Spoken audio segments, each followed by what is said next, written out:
The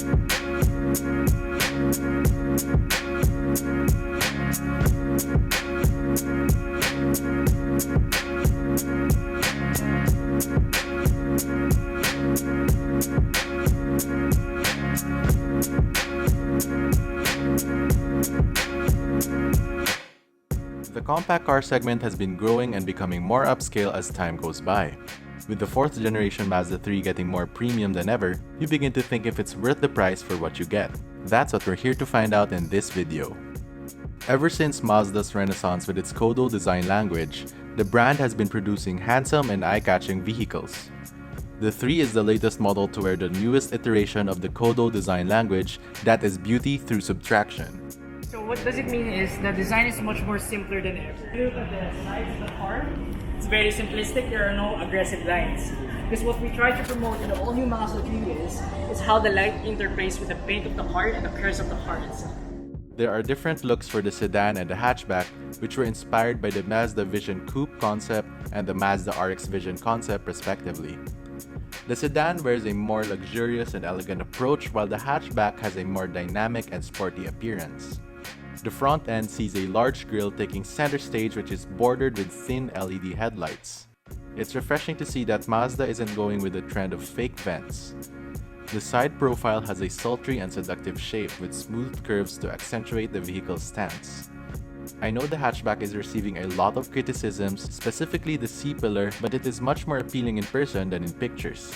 Meanwhile, the sedan's rear profile has a more traditional look that reminds me of a certain European car. Whichever body style you get, the rear houses LED taillights and dual exit exhausts.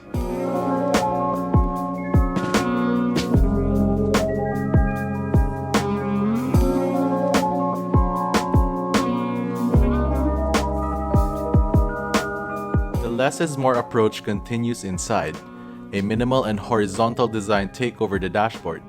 The all-new Mazda 3 actually for NVH and sound development, you can notice that it's very quiet in the cabin. What we tried is we tried to minimize the holes inside the doors. We put sound-absorbing materials, even the floor mats, they absorb sound.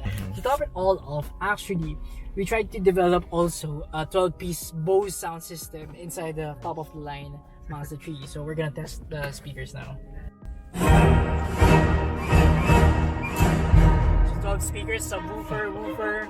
So now I'm gonna demo the NVH. So it's very loud inside, right? I want you to go outside the car and leave the doors open.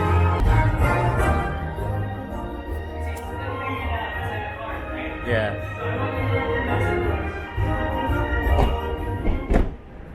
From the inside the cabin. So that's the NVH development that Mazda tries to focus. The purpose of NVH reduction is for the driver and the passengers to be less fatigued in long drives and enjoy the drive itself.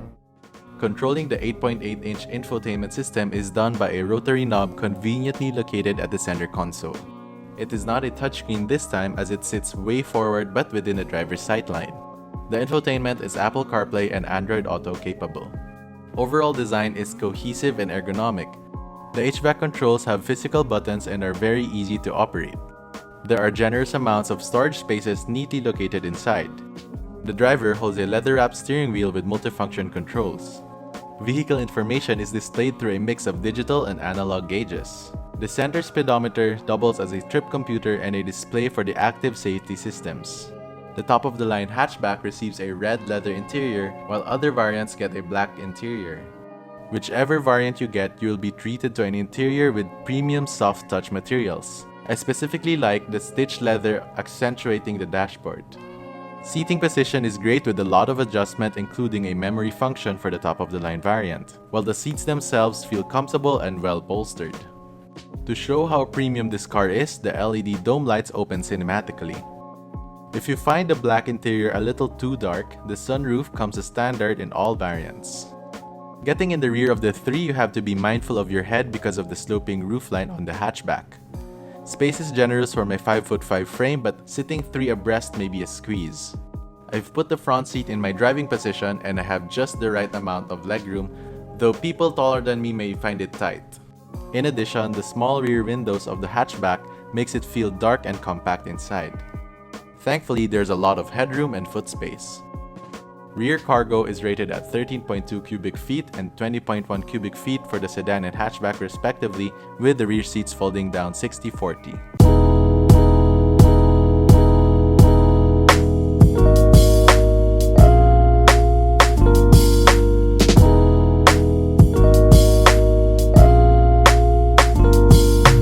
Driving dynamics have always been Mazda's strong suit, and it carries on the new 3. There are 2 engine options, one 1.5-liter naturally aspirated engine making 109 horsepower and 146 Nm of torque, while higher variants get a 2-liter naturally aspirated engine making 152 horsepower and 200 Nm of torque. Both Skyactiv engines are mated to a 6-speed automatic transmission, delivering power to the front wheels. Off the line, the 2.0 feels responsive enough in city driving, while the 1.5 feels a little tame. If you want power and grunt for your sedan, get the 2-liter. If your top priority is frugal economy, then get the 1.5. Thanks to G-Vectoring Control or GVC, steering inputs feel direct and precise.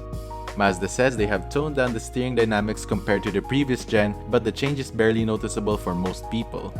Also available is Mazda's new cruising and traffic support system. This contributes to reducing driver fatigue by assisting with accelerator, brake pedal, and steering operations when stuck in traffic. Thus, brake feel is great, requiring little effort in making a smooth stop.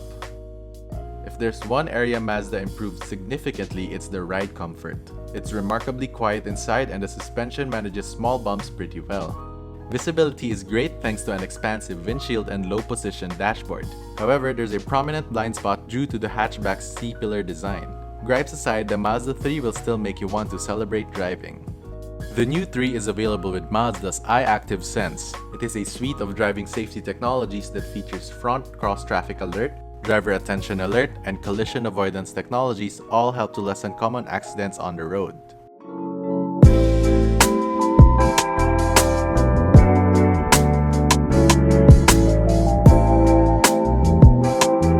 For its starting price of roughly 1.3 million pesos, it's a lot to take in, but you get more standard kit than the rest of its competitors.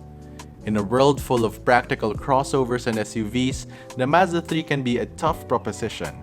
However, if you think of it as a sleek premium vehicle that can compete with the class above, and even take on European brands, then the Mazda 3 is turning out to be reasonable. So everyone, that was a first impression review of the all-new 2020 Mazda 3. If you enjoyed this video, please like and subscribe to my channel. Also follow me on my socials, which I'll link in the description below. I'll see you in the next video. This has been TJ, and thanks for watching.